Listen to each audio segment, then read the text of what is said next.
Are you happy নাকি do you happy, কোনটা সঠিক? ইংরেজিতে প্রশ্ন করার সময় আমরা অনেক সময় কনফিউশনে থাকি যে কখন আমরা আর দিয়ে কোশ্চেন করব আর কখন ডো দিয়ে প্রশ্ন করব।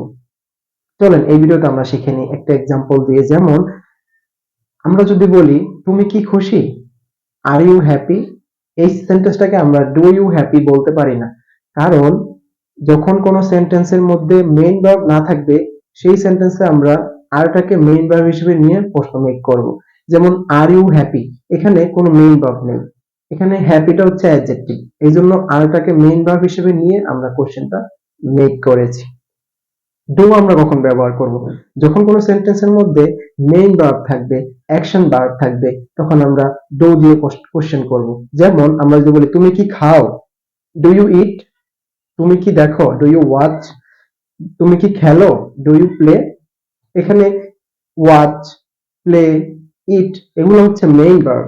যদি কোনো সেন্টেন্সে মেইন ভার্ব থাকে তাহলে আমরা ডু দিয়ে প্রশ্ন করব, আর যদি কোনো সেন্টেন্সের মধ্যে মেইন ভার্ব না থাকে তাহলে আমরা আর দিয়ে প্রশ্ন করব।